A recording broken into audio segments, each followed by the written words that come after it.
Second part 26 question number से शुरू कर रहे हैं और ये खत्म करेंगे। मतलब भाग 2 रहेगा, अध्याय 2 का भाग 2 रहेगा ये, ठीक है? 26 से, ठीक है? 1 से भाग 1 रहेगा और 2 है ये। 26 क्वेश्चन नंबर है ये, भारत का जो हम पढ़ रहे हैं स्वरूप, उसी का 26 नंबर क्वेश्चन से शुरू कर रहे हैं। तो खाली जगह है के बाद हिमालय दक्षिण की ओर एक तीव्र मोड़ बनाते हुए भारत की पूर्व सीमा के साथ फैल जाता है, उसे बताइए क्या कहा जाता है? तो हम जानते हैं ऑप्शन नंबर बी, दिहांग। क्या कहते हैं? दिहांग। महाखड्ड कहते हैं। चलिए इसके बारे में जानते हैं। तो देखिए, दिहांग या दिहांग, ठीक है? तो दिहांग महाखड्ड के बाद हिमालय पर्वत श्रेणी दक्षिण की ओर एक तीव्र मोड़ बनाते हुए भारत की पूर्वी सीमा के साथ फैल जाती है। देखिए, दिहांग महाखड्ड हो जाता है, ठीक है? अब महाखड्ड के बाद क्या हो जाता है कि हिमालय का जो पर्वत श्रेणी है और दक्षिण की ओर तीव्र गति से मोड़ बनाता है दक्षिण की ओर, और फिर क्या होता है कि भारत की पूर्वी सीमा के साथ फैल जाता है, वो बिखर जाता है, ठीक है? जहां इसे मीजो, मीरी, मिसमी, डफला और पूर्वांचल आदि पहाड़ियों के नाम से जाना जाता है। मतलब फैल जाता है, छोटे-छोटे हो गया, मैदानी क्षेत्र की तरफ से थोड़ा ऊंचा नीचा ऐसे, है ना? तो जहां इसे मीजो के नाम से जाना जाता है, मीरी के नाम से जाना जाता है, मिसमी, डफला और पूर्वांचल आदि पहाड़ियों के नाम से जाना जाता है। मीजो पहाड़ी, मीरी पहाड़ी, मिसमी पहाड़ी, डफला पहाड़ी, पूर्वांचल पहाड़ी के नाम से जाना जाता है। क्लियर हो गया? है कि निम्नलिखित में से वे पहाड़ियां कौन सी है जो पूर्वी और पश्चिमी घाटियों को जोड़ती है?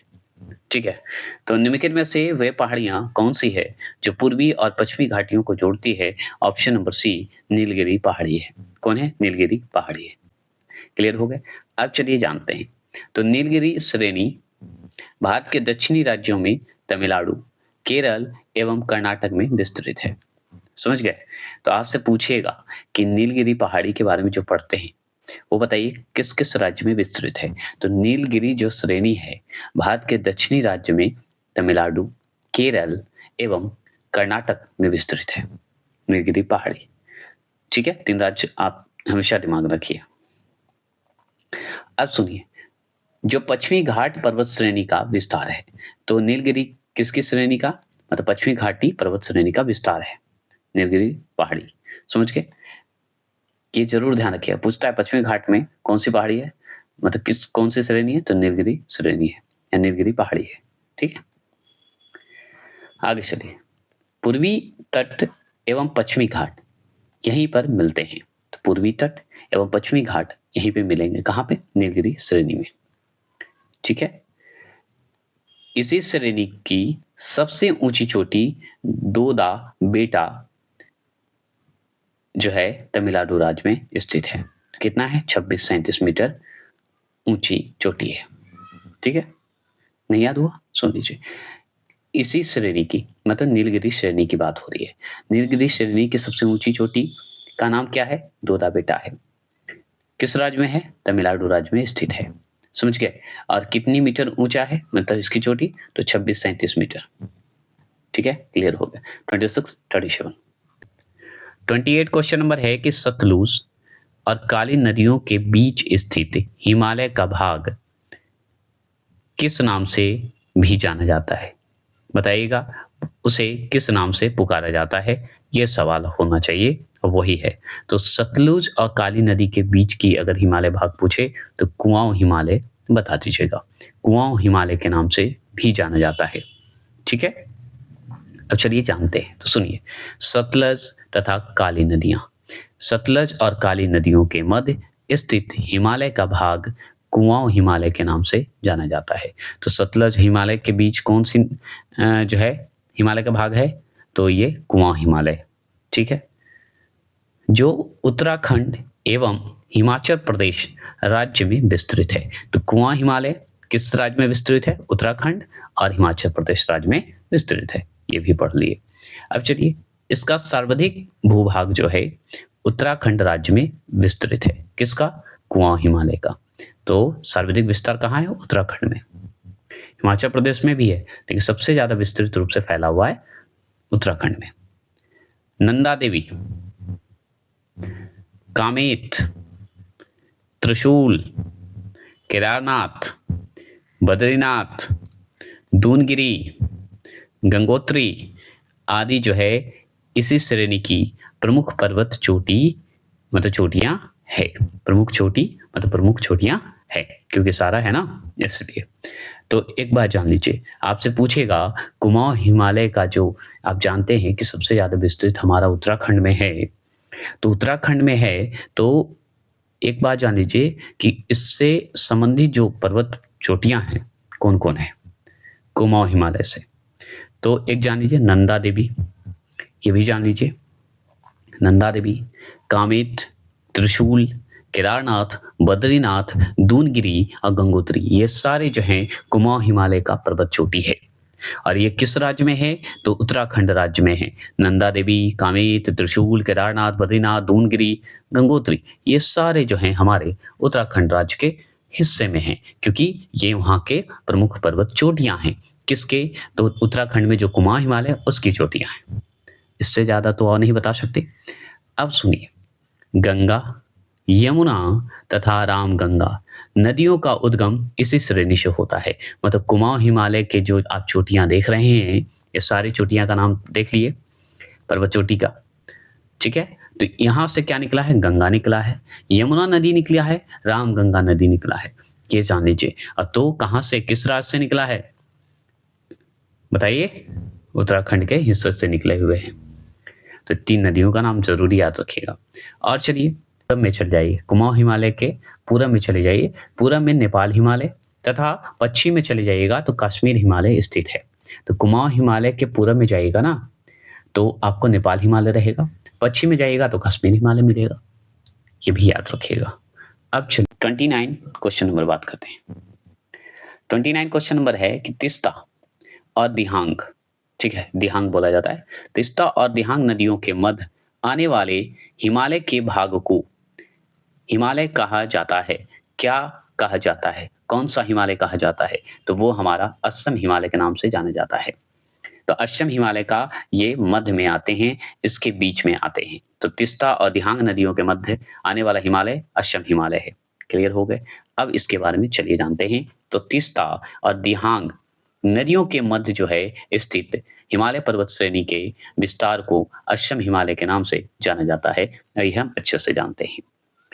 पश्चिम में क्या है तशांग पो नदी, मतलब जो तिब्बत में है, तशांग पो नदी से लेकर मतलब तिब्बत से लेकर पूर्व में भूटान की पूर्वी सीमा तक विस्तृत है। जो असम हिमालय है उसका अगर विस्तार आपसे पूछे ना तो याद रखिएगा, पश्चिम में जो तेशांगपो नदी है जो कि तिब्बत में है, तिब्बत से लेकर पूर्व में भूटान की पूर्वी सीमा तक विस्तृत है असम हिमालय, भूलिएगा नहीं ना। और देखिए इस प्रकार इस श्रेणी का विस्तार दक्षिण पूर्वी मतलब साउथ ईस्ट, ठीक है, दक्षिण पूर्वी तिब्बत, उत्तर असम मतलब उत्तरी असम की बात हो रही है, दक्षिण पूर्वी तिब्बत, उत्तरी असम, सिक्किम, भूटान एवं अरुणाचल प्रदेश में है। इसका विस्तार जो है असम हिमालय का अगर विस्तार की बात करें, इसकी श्रेणी का विस्तार की बात करें तो दक्षिण पूर्व में तिब्बत, दक्षिण पूर्व का जो तिब्बत का भाग है वहां, उत्तरी असम, सिक्किम हो गया हमारा, भूटान हो गया और अरुणाचल प्रदेश, ये सब में वो फैला हुआ है। ये हम जान गए। अब बात करते हैं कि इस श्रेणी की सर्वोच्च चोटी अगर बात करें, असम हिमालय की सर्वोच्च चोटी की बात करते हैं तो जान लीजिए बहुत ही फेमस है नामचा बरवा। नामचा बरवा जो है सर्वोच्च चोटी है असम हिमालय की, ये जरूर ध्यान रखना है। और याद रखना है दिहांग महाखड्ड ब्रह्मपुत्र नदी में स्थित है। तो दिहांग महाखड्ड जो देख रहे हैं, दिहांग नदी जो देख रहे हैं, वहां पे दिहांग महाखड्ड है, वो ब्रह्मपुत्र नदी में स्थित है, इसी क्षेत्र में स्थित है। समझ गए। 30वां प्रश्न है, थोड़ा फास्ट चलेंगे है ना। 30वां प्रश्न क्या है कि निम्नलिखित में से किसे सह्याद्री पर्वतमाला भी कहा जाता है। तो निम्नलिखित में से किसे सह्याद्री पर्वतमाला भी कहा जाता है, तो वो कहा जाता है हमें ऑप्शन नंबर बी, पश्चिमी घाट को कहा जाता है। आप स्पीड करके वीडियो को जरूर देख लीजिएगा, मैं स्लो ही डालूंगा अब, है ना। देखिए भारत के पश्चिमी घाट की बात करते हैं, मतलब भारत के पश्चिमी तट पर स्थित पर्वत श्रृंखला को पश्चिमी घाट या सह्याद्री पर्वत श्रेणी कहते हैं। मतलब पश्चिमी घाट को ही सह्याद्री पर्वत श्रेणी कहा जाता है। एक सवाल ये भी बनता है, इसका अगर विस्तार की बात करेंगे ना हम लोग, तो सुनिए, ये दक्कन का पठार देख रहे हैं, दक्कन का पठार के पश्चिमी तट, दक्कन के पठार के पश्चिमी तट के समानांतर, याद रखिए समानांतर, उत्तर में ताप्ती के मुहाने से, सोचिए दक्कन का पठार के पश्चिमी तट के समानांतर उत्तर में जो ताप्ती है, ताप्ती का जो मुहान है, मुहान से लेकर, मुहान से दक्षिण में कन्याकुमारी तक जो है, याद रखिएगा 1600 किमी की लंबाई में विस्तृत है। समझ गए कितना किमी में? 1600 किमी में विस्तृत है, ये जरूर ध्यान रखना है। तो दक्षिण में कन्याकुमारी तक 1600 किमी की लंबाई में विस्तृत है। क्लियर हो गया? अब सुनिए, ये जो है पहाड़ियां गुजरात, महाराष्ट्र, गोवा, कर्नाटक, केरल, मतलब कर्नाटक, केरल, अब तमिलनाडु राज्य में विस्तृत है। यहाँ पे कर्नाटक केरल एक ही साथ कर दिया, क्षमा चाहते हैं। यहाँ पे गोवा हो गया, कर्नाटक हो गया, यहाँ पे केरल है और तमिलनाडु राज्य तक जो है विस्तृत है, राज्य में विस्तृत है। तो एक बात जान लीजिए, तक बोल दिया तो भी दिक्कत नहीं है राज्य में विस्तृत है तो भी दिक्कत नहीं है। तो आपसे पूछेगा कि भाई पश्चिमी घाट किस किस क्षेत्र तक विस्तृत है, आगे तो हम जान गए 16 किमी लंबाई तक विस्तृत है, हम जान गए। अब पहाड़ी जो है, पश्चिम घाट की जो पहाड़ी है, हमारा गुजरात, महाराष्ट्र, गोवा, कर्नाटक, केरल, तमिलनाडु, ये सब राज्यों में विस्तृत है, फैला हुआ है। तो ये पश्चिम घाट बोलिए या सह्याद्री पर्वत श्रेणी बोलिए, तो इस इतने राज्यों में है। चलिए आगे। 31 क्वेश्चन नंबर क्या है कि केरल के तट को क्या कहते हैं? तो केरल के तट को हम कहते हैं मालवार तट, जो कि हम सबसे ऊपर टॉपिक में पढ़े थे ये क्वेश्चन को, मेरा भाग 1 देखेंगे उसमें। तो सुनिए, केरल तट को मालवार तट कहते हैं। आगे एक सवाल हो गया, मालवार तट को और किस नाम से जानते हैं? तो केरल तट के नाम से जानते हैं। ये भी क्वेश्चन घुमा सकता है। मालवार तट के विस्तार की बात करते हैं, तो मालवार तट का जो है विस्तार मंगलूर से कन्याकुमारी तक है, इतना आप जान लीजिए। लेकिन अब इसमें भी अलग अलग क्षेत्र, मतलब अलग अलग क्षेत्र के रूप में बांटा हुआ है, अलग अलग तरीके से। तो कैसे? तो देखिए, मंगलूर से लेकर कन्याकुमारी अंतरिक्ष तक विस्तृत है, इतना जान लीजिए। विस्तृत है, लंबा, याद रखिए लंबा और शंकरा या शंकरी बोल सकते हैं, लंबा और शंकरा समुद्री तटीय क्षेत्र है। कौन? मालवार तट। मतलब शंकरी समुद्री तट क्षेत्र भी है, लंबा भी है और विस्तृत तो है ही, समझ गए? तो ये मिलाकर सब बना हुआ है मालवार तट, जो कि केरल तट के नाम से जानते हैं। और सुनिए, यह भारत के दक्षिण पूर्वी भाग में अरब सागर के तट से लगा हुआ है, मतलब तट से सटा हुआ है, ये भी बोल सकते हैं। अरब सागर में ये तट के किनारे स्थित है या अरब सागर में है, ये भी आप बोल सकते हैं, आप पे डिपेंड करता है। याद करना है, सिर्फ करेक्ट करना है। तो याद रखिएगा, यह भारत के दक्षिण पूर्वी भाग में अरब सागर के तट से लगा हुआ है मालवार तट। ठीक है, चलिए आगे चलते हैं। और देखिए, यह जो है दक्षिण भारत का सर्वाधिक वर्षा वाला क्षेत्र है। कौन? मालवार तट। मालवार तट जो है दक्षिण भारत का सर्वाधिक वर्षा वाला क्षेत्र है। ऐतिहासिक रूप से प्रसिद्ध यह तट अपने मसालों के व्यापार के लिए जाना जाता है। तो मसाला का जो व्यापार होता है वो मालवार तट से ही होता है, और इसलिए ये प्रसिद्ध भी है। इसी मालवार तट को केरल तट कहा जाता है। इसलिए बोला जाता है कि मसालों की सबसे ज्यादा अगर बिजनेस होती है, व्यापार होती है, तो केरल में होता है ना? याद रखिएगा। चलिए अब चलते हैं 32 क्वेश्चन नंबर। 32 क्वेश्चन नंबर क्या है? सुनिए, जोजिला दर्रा जोड़ता है। तो जोजिला दर्रा जो है जोड़ता है, तो वो श्रीनगर और लेह को जोड़ता है, ये हम जानते हैं। अब इसके बारे में थोड़ा सा फास्ट चलेंगे। तो सुनिए, जोजिला दर्रा जो है हिमालय पर्वत का पश्चिमी भाग है। तो हिमालय पर्वत का पश्चिमी भाग है कौन? जोजिला दर्रा, जो कि पंजाब हिमालय में स्थित है। तो आपसे पूछेगा कि जोजिला दर्रा जो है किस राज्य से जुड़ा हुआ है, तो हम बताएंगे पंजाब और हिमालय में स्थित है। पंजाब और हिमालय के हिस्से में जोजिला दर्रा है, ये बोल दीजिएगा। अब याद रखिएगा, जोजिला दर्रा की बात करें तो श्रीनगर और लेह को जोड़ता है जोजिला दर्रा, ये इंपॉर्टेंट है, अब पूछता है। अब सुनिए, शीत ऋतु में यह दर्रा जो है आवागमन के लिए बंद हो जाता है। तो शीत ऋतु में होगा ही, क्योंकि लेह की बात हो रही है तो और श्रीनगर की बात है, तो वहाँ पे बर्फ का दिक्कत हो जाता है, इसलिए बंद हो जाता है आवागमन, आना जाना। चलिए 33वां प्रश्न की बात करते हैं। 33वां प्रश्न है कि पुरातन काल में हिमालय के स्थान पर कौन सा सागर विद्यमान था? तो कौन सा सागर विद्यमान था? तो ऑप्शन नंबर सी, तेथिस सागर जो है विद्यमान था। कौन सागर? तेथिस सागर विद्यमान था। अब तेथिस सागर विद्यमान था तो सुनिए, हिमालय के अस्तित्व में आने से पहले इसके स्थान पर तेथिस सागर जो है विद्यमान था। कौन था? तेथिस सागर विद्यमान था, ये हम जान गए। हिमालय का निर्माण एक लंबे भूगर्भिक काल से होकर संपन्न हुआ। क्या हुआ? एक लंबे भूगर्भिक काल से होकर संपन्न हुआ।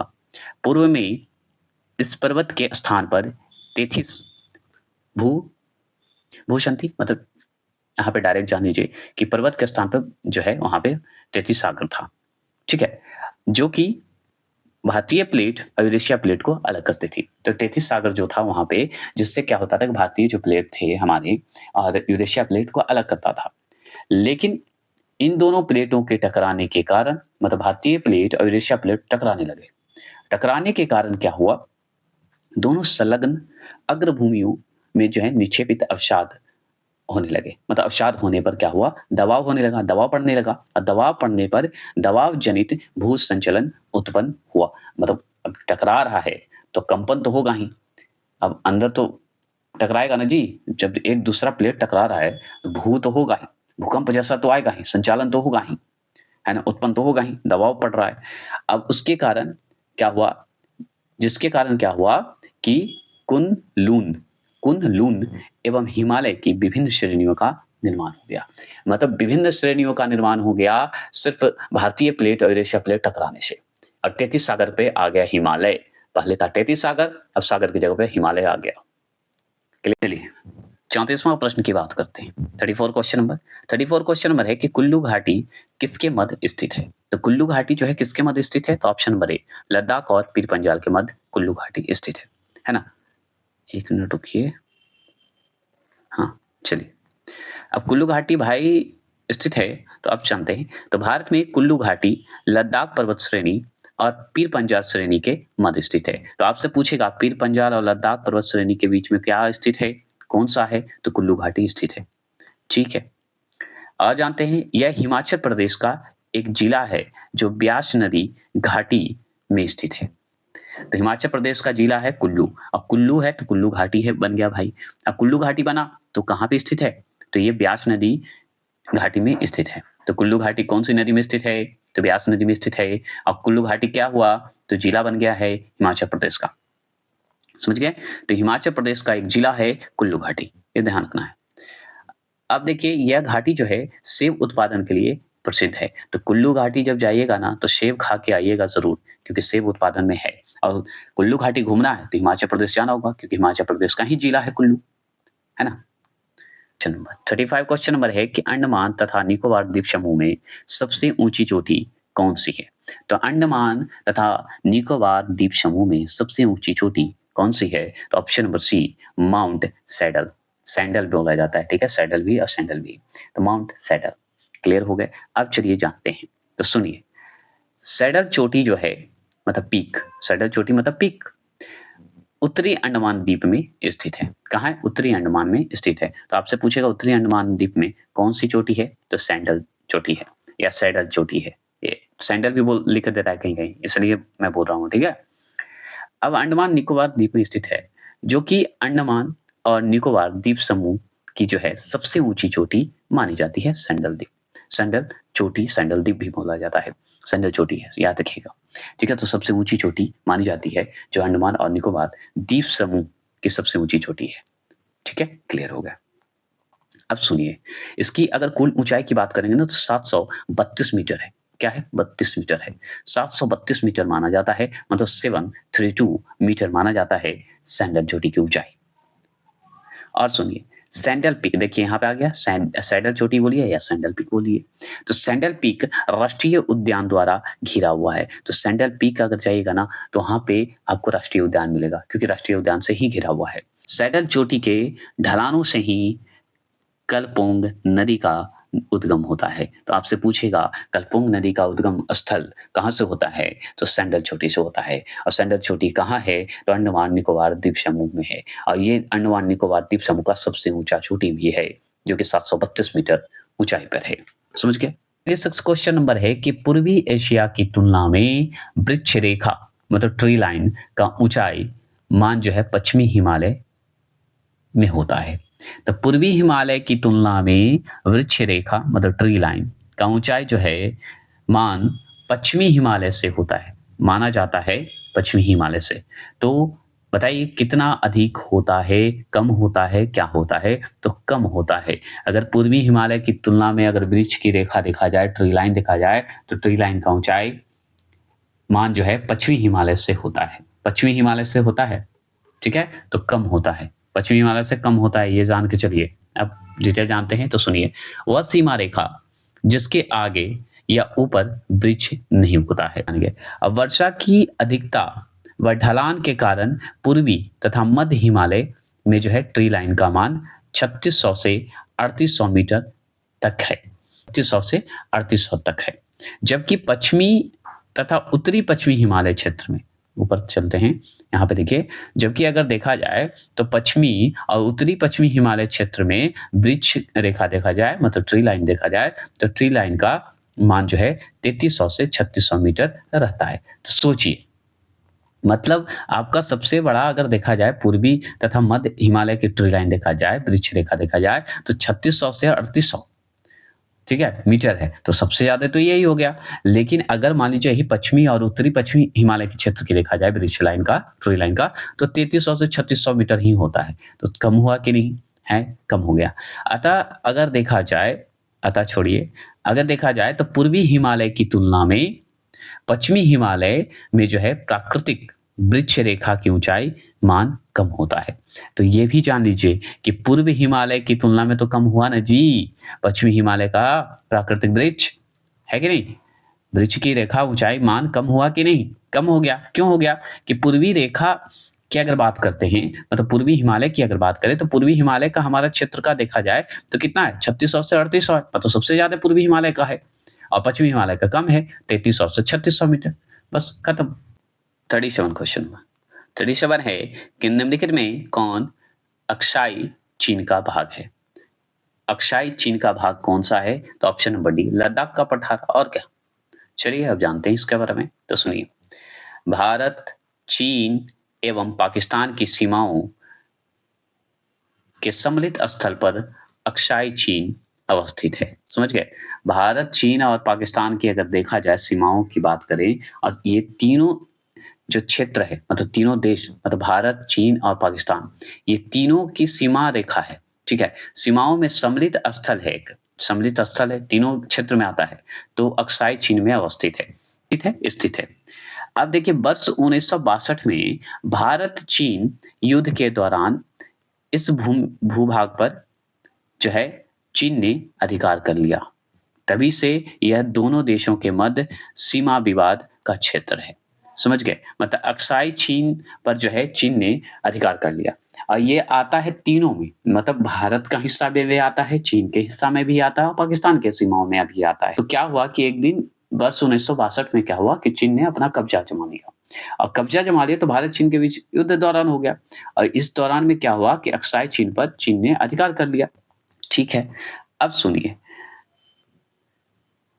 अक्साई चीन क्षेत्र में ही लद्दाख पठार भी अवस्थित है। अब यही तो प्रॉब्लम सबसे बड़ी बात है कि अक्साई चीन में चीन तो कब्जा कर रहा है, लेकिन जब कब्जा करेगा तो मेरा लद्दाख का पठार भी तो उसी जगह स्थित है, अक्साई चीन के क्षेत्र में ही, तो हम कैसे दे देंगे, तो विवाद का कारण हुआ कि नहीं, इसलिए भारत और चीन के बीच विवाद है। इसके लिए युद्ध भी हुआ था 1962 में, 1962।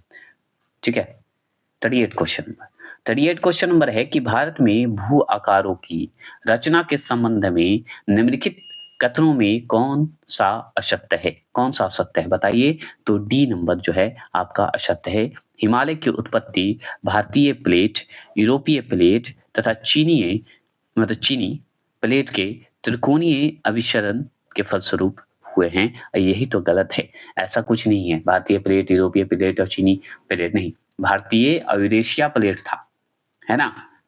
तो ये होता सही। लेकिन चलिए आगे पढ़ते हैं इसके बारे में। असत्य था, असत्य मैंने बता दिया, ठीक है। अब सत्य की बात करते हैं, तो सत्य को पहचानते हैं हम लोग, तो आगे पढ़ना पड़ेगा, सिर्फ इसको पढ़ते चलेंगे। देखें तो संरचनात्मक दृष्टि से अगर देखें तो मेघालय जो पठार है, मेघालय पठार संरचनात्मक दृष्टि से मेघालय पठार प्रायद्वीपीय पठार का विस्तृत भाग है। क्या है? प्रायद्वीपीय पठार का विस्तृत भाग है मेघालय पठार, जो कि भ्रंश आपसे ये पूछ रहा है कि संरचनात्मक दृष्टि से अगर देख रहे हैं मेघालय पठार को, तो मेघालय पठार जो है प्रायद्वीपीय पठार का विस्तृत भाग है। अब विस्तृत भाग है जो भ्रंशन के कारण प्रायद्वीपीय पठार से गारो राजमहल गैप है द्वारा क्या होता है, पृथक हो गया है। तो इसके द्वारा जो है गारो राजमहल गैप के द्वारा ये पृथक हो गया है, जिसे मालदा गैप भी कहा जाता है, गारो राजमहल गैप को। ठीक है, ये जान गए। तो पृथक उदाहरण के रूप में देखा जाए तो कश्मीर घाटी एक उदाहरण है, और उदाहरण है तो एक बात जान लीजिए कि ये जो उदाहरण था कश्मीरी घाटी का, तो उत्तरी पूर्वी में जो महान हिमालय है और दक्षिणी पश्चिमी के पीर पंजाब श्रृंखला में स्थित है ये कश्मीर घाटी। ऐसे कर सकते हैं हम लोग, है ना? ठीक है।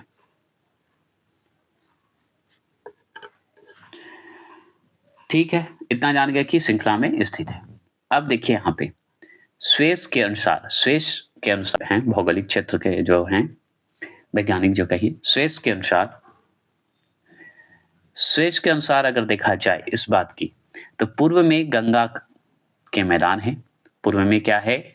पूर्व में गंगा के मैदान की जगह एक विवर्तनीय गर्त, ठीक है, टेक्टोनिक सिंक है, मतलब विवर्तनिक गर्त था। समझ गए? मतलब स्वेस के अनुसार कहा जाता है कि पूर्व में जो गंगा का मैदान देख रहे हैं उस जगह पे विवर्तनिक गर्त था, गंगा नहीं था, जिसका निर्माण हिमालय के निर्माण के दौरान हुआ है। हिमालयी नदियों द्वारा अगर देखा जाए, हिमालयी नदियों द्वारा लाए गए निक्षेपों से जो है इस गर्त जो है निक्षेपों से इस गर्त के भर जाने से गंगा के मैदान का निर्माण हुआ है। समझ गए? हिमालयी नदियों द्वारा जो लाया गया निक्षेप है और ये जो गर्त भर गए हैं तो वही गंगा के मैदान का निर्माण हो गया है। समझ गए? और हिमालय की उत्पत्ति जो है भारतीय प्लेट एवं यूरेशियन प्लेट के अभिसरण से हुआ है। हाँ सही बात है, टकराने से हो गया है। ठीक, 39वां प्रश्न की बात करते हैं। 39वां प्रश्न क्या है?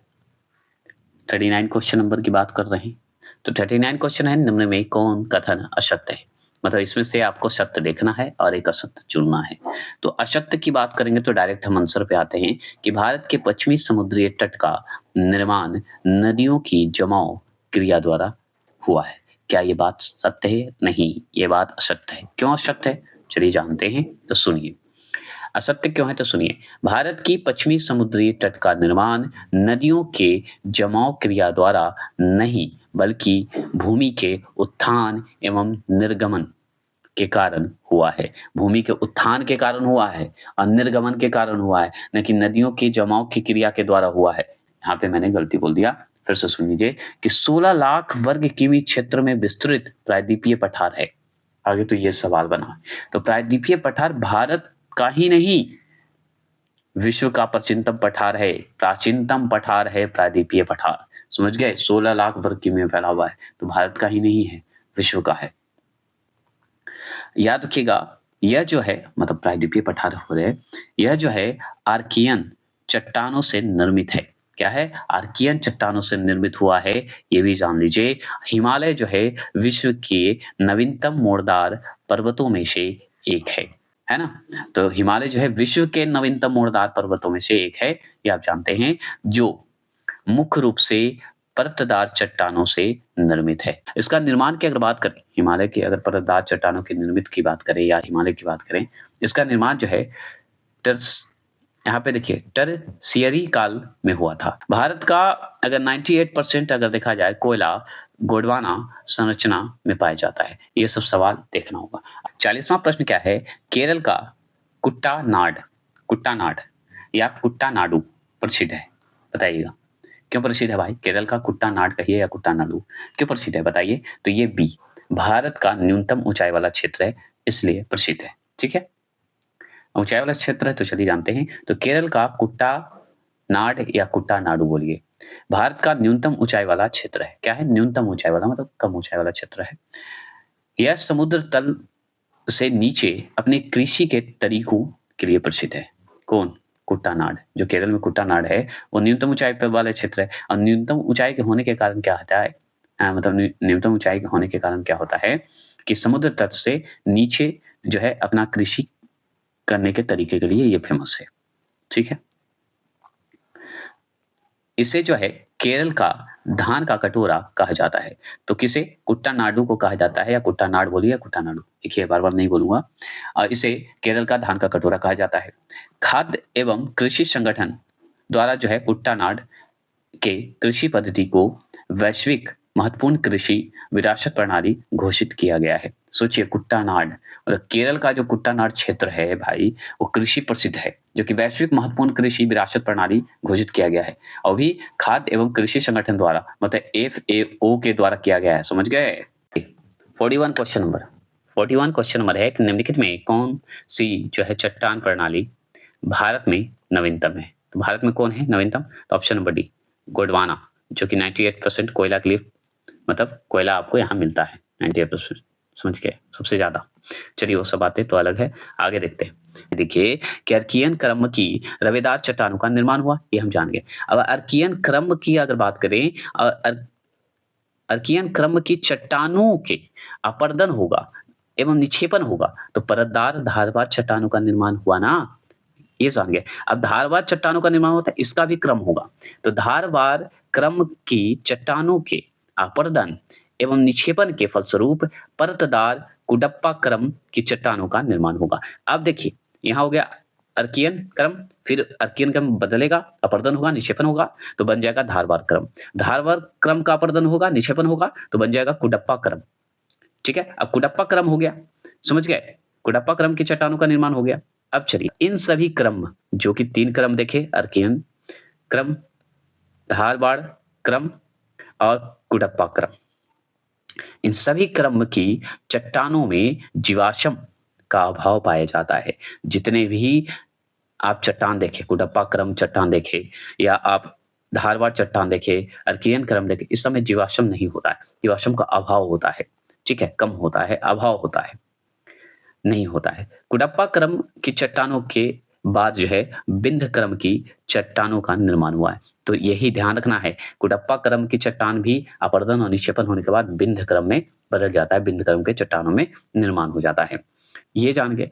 अब सुनिए, ये जो है जीवाश्म युक्त परतदार चट्टान है, मतलब इसमें जीवाश्म नहीं होते, जीवाश्म का अभाव होता है ना? तो ये भी जान गए। और सुनिए, बिंद क्रम की चट्टानों के काफी समय बाद गोंडवाना आया। समझ गए? मतलब सोचिए, बिंद क्रम की चट्टानों में काफी समय बाद, बिंद चट्टान तो बहुत समय रहे, उसके बाद जो है गोंडवाना आया, और गोंडवाना जो आया, गोंडवाना क्रम के रूप में जाना गया। गोंडवाना क्रम की चट्टानों का निर्माण हुआ था। समझिए, बिंद क्रम का जो अपर्दन हुआ, निक्षेपण हुआ, उसके बाद हमारा गोंडवाना आ गया, और गोंडवाना क्रम के नाम से भी जाना गया। वही गोंडवाना क्रम को जो है गोंडवाना क्रम के चट्टानों का निर्माण हो गया, गोंडवाना के नाम से फेमस हो गया। अब देखिए, यहाँ जो है सर्वाधिक बिटुमिन्स कोयला की प्राप्ति होती है, इसलिए कहा जाता है कि गोंडवाना में जीवाश्म का अभाव नहीं था, जीवाश्म आ गए थे। ठीक है, तो गोंडवाना में चट्टानों का निर्माण हुआ, और इसमें जब निर्माण हुआ तो याद रखिए बिटुमिन्स कोयला इससे प्राप्त हुआ था। 42 क्वेश्चन नंबर है। 42 क्वेश्चन नंबर है कि निम्न हिमालय पर्वत श्रेणियों में से जो है किस पर्वत श्रेणी को अटल टनल पार करती है? बताइएगा, किस पर्वत श्रेणी को अटल टनल एक होता है पार करती है? तो वो डी है, पूर्वी पीर पंजाल, है ना? और पूर्वी पीर पंजाल को ही अटल भी कहा जाता है, अटल टनल ही कहा जाता है, ये ध्यान रखिएगा। अटल टनल हिमालय, अटल हिमालय भी बोल सकते हैं, कोई दिक्कत नहीं है। तो अटल टनल हिमालय की पूर्वी पीर पंजाल श्रृंखला में स्थित है। तो अटल हिमालय कहाँ स्थित है? तो पूर्वी पीर पंजाल श्रृंखला में स्थित है। यह जो है पूरे वर्ष मनाली को लाहौल स्पीति घाटी से जोड़ता है। इसका निर्माण अगर बात करें अटल टनल का, मतलब पूर्वी पीर पंजाब श्रृंखला में जो स्थित है उसका निर्माण की बात करें तो सीमा सड़क संगठन BRO द्वारा किया गया था। यह विश्व की सबसे लंबी जो है राजमार्ग सुरंग है। इसकी कुल लंबाई जो है 9.02 किमी है। पूर्व पीर पंजाल के नाम से ही जाना जाता था, जिसे अटल टनल नाम रखा गया है। ठीक है। 43 क्वेश्चन नंबर है कि मणिपुर पहाड़ियों से घिरा इम्फाल वेशी एक सुंदर उदाहरण है। तो ऑप्शन नंबर ए सरोवरी मैदान का है। चलिए इसके बारे में जानते हैं और आगे बढ़ते हैं। फिर झीलों में अवसादों के निक्षेपण से निर्मित मैदान जो है सरोवरिया मैदान कहलाता है। तो झीलों के अवसादों के निक्षेपण के कारण हुआ है निर्मित, और ये जो निर्मित हुआ है जो इम्फाल बेसिन के नाम से जानते हैं हम लोग, वो सरोवरिया मैदान कहलाने लगता है। क्या कहलाता है? सरोवरिया मैदान कहलाता है। जैसे इम्फाल बेसिन, इसी इम्फाल बेसिन कश्मीर घाटी, ठीक है, देख रहे हैं, इम्फाल बेसिन कश्मीर घाटी एग्जाम्पल है इसके सरोवरिया मैदान का। ठीक है। पवनों द्वारा निक्षेपण क्रिया के फलस्वरूप निर्मित मैदान कौन कौन है? जो अगर मान लीजिए झीलों के अवसादों के निक्षेपण से निर्मित होता है वो मैदान कहलाता है सरोवरिया मैदान कहलाता है, जिसमें एग्जाम्पल है इम्फाल बेसिन, ये आपका सरोवरिया मैदान क्या आता है क्योंकि झीलों के अवसाद से निर्मित हुआ है। और कश्मीर घाटी याद रखिए दोनों। और अगर पवनों के निक्षेपण द्वारा होता है, पवनों द्वारा जो निक्षेपण क्रिया के फलस्वरूप अगर निर्मित मैदान होते हैं उसे हम कहते हैं लुआस, लुआस कहते हैं या लोएस कहते हैं क्रिया द्वारा। चलिए इसका निर्माण जो है मरुस्थलीय प्रदेशों से दूर पवनों द्वारा लाए गए बालू के निक्षेपण से होता है, ये जरूर ध्यान रखिएगा। हिमानी द्वारा लाया जाता है, हिमानी द्वारा निक्षेपित होता है।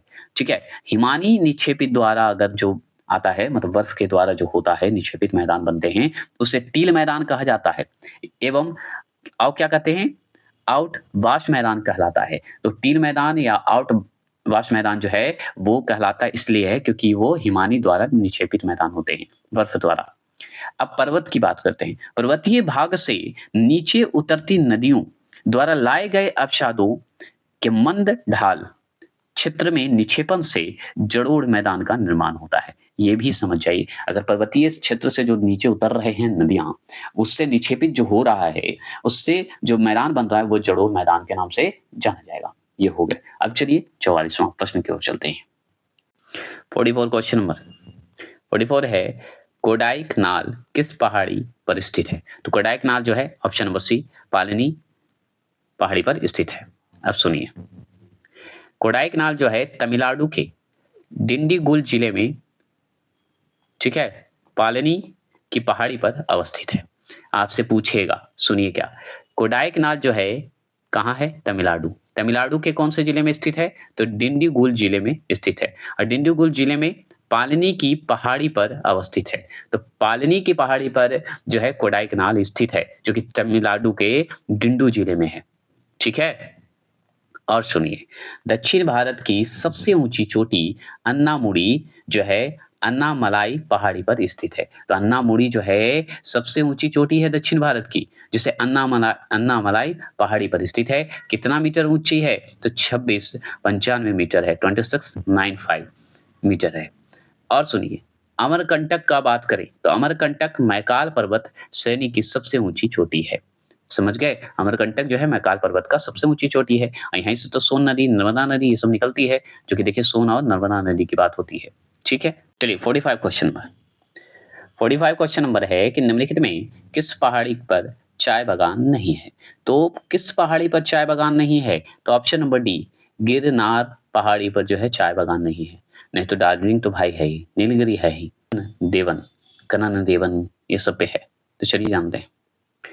देखिए दिए गए विकल्प में गिरनार पहाड़ी गुजरात को ही कहते हैं, गुजरात में ही है गिरनार, गिर गुजरात ऐसे याद रखिएगा, पर चाय बागान नहीं है, ये सही बात है। चलिए अब सुनिए, अन्य सभी पहाड़ियों पर चाय बागान स्थित है। देखिए कानन देवन पहाड़ी जो है केरल राज्य में इडुक्की जिले में अवस्थित है। यहाँ अगर बात करें 1870 के दशक में चाय बागान की शुरुआत हुई थी। कब शुरू हुई थी? कानन देवन में 1870 में हुआ था। समझ गए? मतलब केरल में शुरू हुई थी। और देखिए दार्जिलिंग की बात करते हैं तो दार्जिलिंग जो है पश्चिम बंगाल की याद रखिए पश्चिम बंगाल की सिक्किम से संलग्न सीमाओं में अवस्थित एक प्रमुख चाय उत्पादन क्षेत्र है। मतलब पश्चिम बंगाल, दार्जिलिंग जो है पश्चिम बंगाल के है, पश्चिम बंगाल और सिक्किम के संलग्न सीमा है, मतलब एक दूसरे से जुड़ा हुआ सीमा है, वहीं पे स्थित होते हैं और वहीं पे स्थित है, उसी जगह पे प्रमुख चाय है। आप सिक्किम जाइए तो वहां से आप चले जाइएगा, ठीक है, दोनों की सीमाओं के बीच है, संलग्न मतलब मिला हुआ, ठीक है।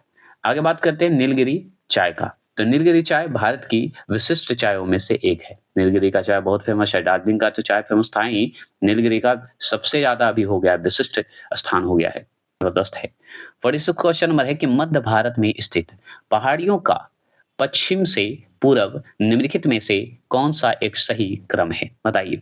तो मध्य भारत में स्थित एक पहाड़ी है, जो मध्य भारत में जो स्थित पहाड़ियां हैं, पहाड़ियों का जो है पश्चिम से पूरब की ओर देखना है, वेस्ट से ईस्ट की ओर देखना है। अब बताइए, ठीक है, तो वेस्ट से ईस्ट की ओर देखना है, आपको बताना है, ठीक है, तो बताइए।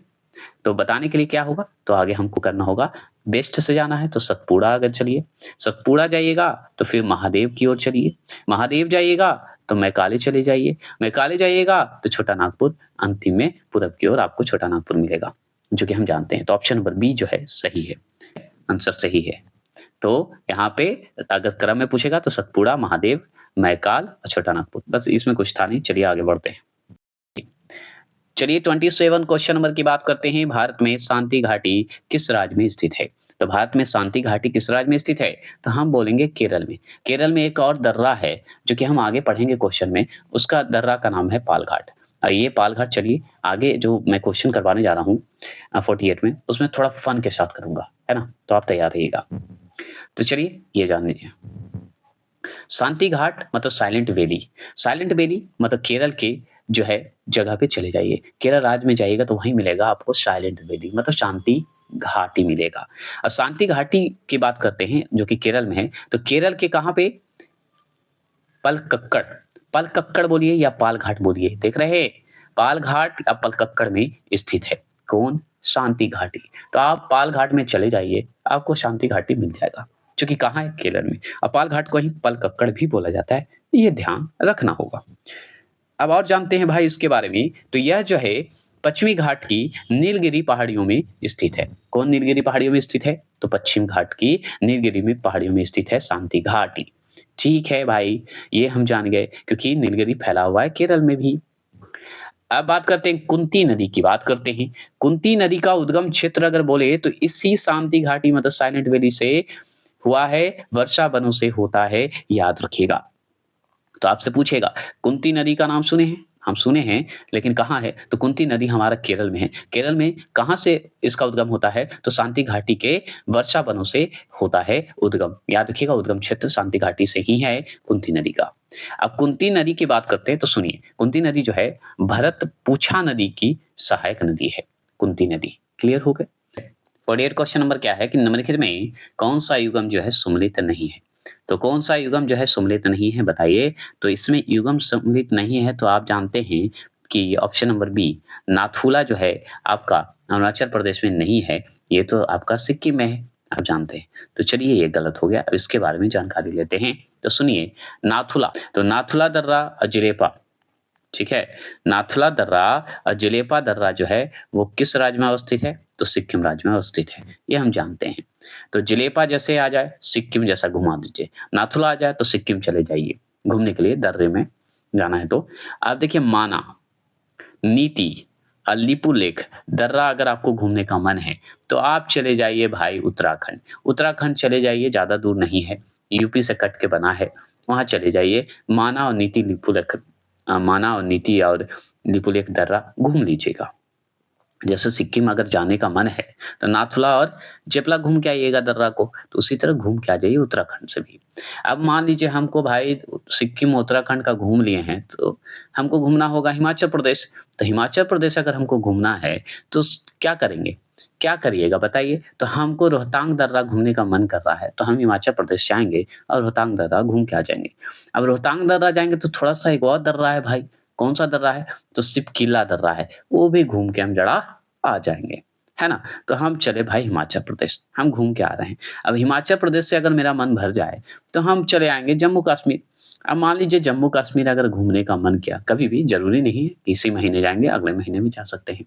तो जम्मू कश्मीर गए, जम्मू कश्मीर जाएँगे तो कोई दर्रा तो होगा ही, अब उस दर्रा को हम घूमेंगे ज़रूर, तो बनिहाल दर्रा है जम्मू कश्मीर में, हम वहाँ पे घूमने चले जाएँगे। और भी दर्रे हैं, लेकिन हमको अभी बनिहाल दर्रा ही जाना है। अब बनिहाल दर्रा की बात करेंगे, जम्मू कश्मीर जाइएगा तो लद्दाख को छोड़ दीजिएगा। लद्दाख में चले जाइए, जोजिला दर्रा घूम लीजिएगा। अब मस्ती से आ जाइए तो लद्दाख जाना ही पड़ेगा, तो चले जाएँगे। अगर आपको भी मन है तो चलिए साथ में, है ना? ये फ़न के लिए बोल रहा हूँ, आप लोग को याद हो जाए। अब मान लीजिए भाई जम्मू कश्मीर, लद्दाख में तो एक-एक दर्रा घूम के आ गए, मन नहीं भरा। अब हमारा मन कर रहा है कि थोड़ा 3-4 दर्रा और घूम लें। तो 3-4 दर्रा घूमने के लिए हमको अरुणाचल प्रदेश चले जाएँगे। अब अरुणाचल प्रदेश जाएँगे, जैसे उत्तराखंड हम गए तो मान नीति लिपू लेक दर्रा देख लिए, तो हम अरुणाचल प्रदेश में भी 3 को देखेंगे। अरुणाचल प्रदेश का और मज़ा आएगा देखने में, वहाँ तो प्राकृतिक का मज़ा है, तो वहीं जाएँगे हम भाई। अरुणाचल प्रदेश जब हम गए, तो हमको दीफू दर्रा जो है बहुत अच्छा लगा देख के। और दीफू दर्रा देखे तो एक आदमी ने बोला कि चले जाइए, एक और दर्रा है, यंगपा दर्रा है। क्या है? यंगपा दर्रा है, यंगपा जैसा है। तो यंगपा दर्रा भी हम चले गए। यंगपा दर्रा गए तो और एक दर्रा था, सोचे कि उसको भी घूम लेते हैं, खर्चा तो होते रहता है, घूम लेते हैं। तो घूमने गए बोमडीला दर्रा। तो बोमडीला दर्रा गए हम, और बोमडीला घूमे, यंगपा दर्रा घूमे, दीफू दर्रा घूम लिए। ये 3 दर्रा हम एक ही राज्य में घूम लिए, और वो राज्य कौन-सा है? अरुणाचल प्रदेश। तो सोचिए मज़ा आया कि नहीं? मज़ा आया।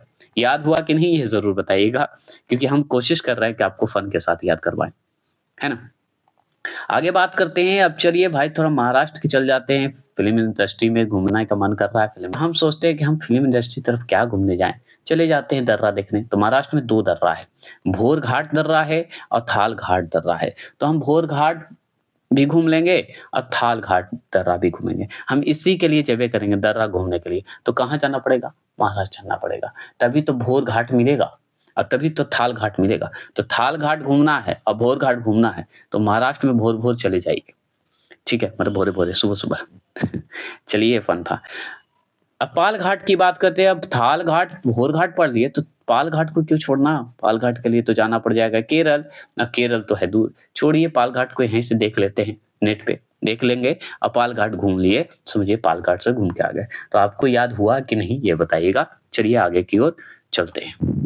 49 क्वेश्चन नंबर सुनिए, निम्नलिखित में कौन सा युग्म सुमेलित है? तो कौन सा युग्म सुमेलित है आपको याद करना पड़ेगा। तो देखिए यहाँ पे कौन सा युग्म सुमेलित है आपको करना है, तो याद रखेंगे डी जो है दक्षिण भारत का जो सर्वोच्च शिखर है अन्नामुडी, या अन्नामुडी बोला जाता है, वो सही है, ठीक है, सबसे ऊंचा शिखर है। अब इसके बारे में देखिए, हम यहाँ पे दिया हुआ है, ये अंतिम है क्वेश्चन। हिमालय का सर्वोच्च पर्वत शिखर है एवरेस्ट, हम जानते हैं। भारत का सर्वोच्च शिखर है गार्डविन स्ट्रीट, जिसे K2 बोला जाता है। भारत में स्थित हिमालय का सर्वोच्च शिखर कौन सा है? कंचनजंगा, सोचिए। और आपका जो है दक्षिण भारत का सर्वोच्च शिखर अन्नामुडी है। क्लियर हो गया? अन्नामुडी है। तो ये हो गया आपके अंतिम, खत्म हो गया। नेक्स्ट टॉपिक फिर से कल से आ रहा है और लगातार आएगा। बस सब्सक्राइब लाइक करते रहे, सपोर्ट करते रहे।